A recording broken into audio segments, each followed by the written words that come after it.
Shalom, selamat pagi Bapak Ibu yang dikasihi Kristus. Pada pagi hari ini, saya akan memberikan inspirasi dengan tema Hiduplah Berpengharapan. Tema ini terinspirasi dari Ibrani 6 ayat 19. Inilah firman Tuhan. Pengharapan itu adalah sau yang kuat dan aman bagi jiwa kita yang telah dilabuhkan sampai ke belakang tabir. Saudara-saudara, pada ayat ini pengharapan digambarkan sebagai sau. Sau sendiri lebih familiar kita kenal dengan nama jangkar.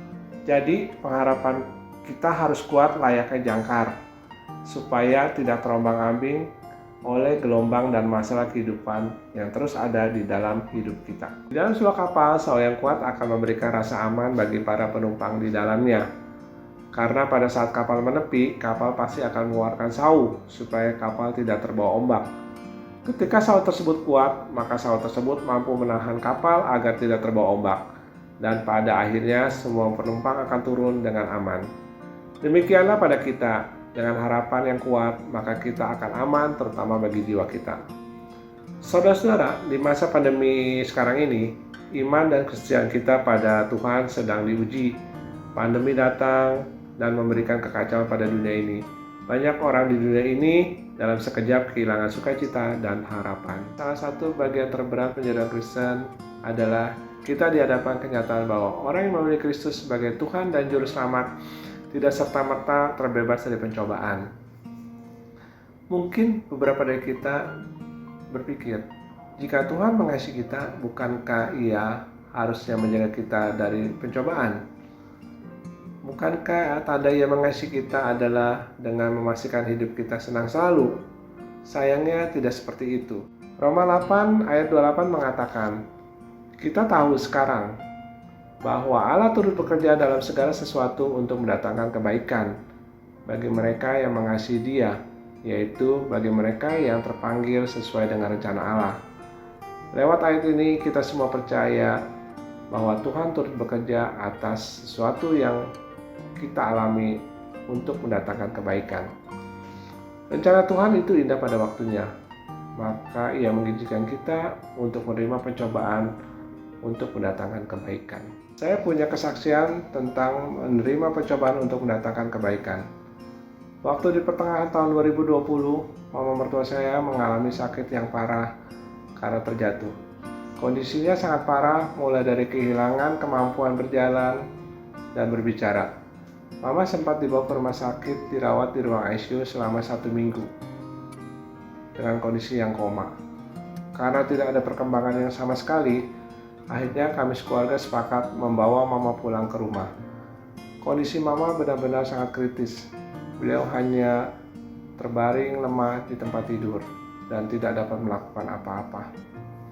Kami sekeluarga memperkirakan bahwa hidup mama tidak akan lama lagi. Ya, kami sekeluarga sudah sangat pasrah dan bersiap untuk kemungkinan yang terburuk. Namun walau pasrah, kami sekeluarga percaya bahwa Tuhan tidak akan meninggalkan kami. Kakak ipar saya meminta bantuan seorang temannya yang adalah hamba Tuhan untuk mendoakan mama. Akhirnya setelah beberapa kali didoakan dan sempat diskusi keluarga, kakak ipar saya memutuskan untuk membaptis papa dan mama mertua. Karena mereka berpikir jika memang nanti mama mertua saya benar-benar dipanggil Tuhan, setidaknya beliau meninggal dalam damai Kristus. Hamba Tuhan tadi menasihati kami untuk rutin membacakan ayat-ayat firman Tuhan dan selalu mendengarkan lagu-lagu pujian di telinga mama. Mungkin mama tidak mendengar secara jasmani, namun kami percaya dan yakin Roh Kudus bantu mendengarkan secara rohani. Puji Tuhan, mujizat kebaikan pun terjadi. Kondisi mama semakin lama semakin membaik. Dan sekarang kondisinya sudah sangat baik. Bahkan tahun ini kami dapat merayakan Natal dan Imlek bersama. Tuhan itu baik selagi kita percaya padanya.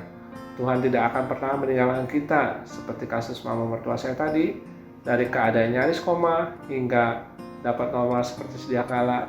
Semua itu berkat kebaikan dan kemurahan Tuhan yang bekerja dalam diri kami sekeluarga. Saudara, mari kita belajar untuk memiliki iman pengharapan pada Tuhan. Mungkin saat ini kondisi kita sedang kurang baik, kurang bahagia, namun yang pasti tetaplah selalu berpengharapan pada Tuhan. Cobaan yang saat ini saudara hadapi semua bukan karena Tuhan tidak mengasihi kita sebagai anaknya. Justru Tuhan sangat mengasihi kita. Tuhan ingin melihat sikap dan respon kita pada cobaan yang diberikannya. Tuhan ingin memproses diri saudara dan saya menjadi lebih baik lagi. Yakinlah itu. Jika kita percaya padanya, maka kita harus yakin bahwa bagi Tuhan tidak ada yang mustahil. Teruslah berpengharapan pada Tuhan. Sekian sharing saya pada pagi hari ini. Kiranya dapat menginspirasi dan memberkati saudara. Terima kasih. Tuhan Yesus memberkati.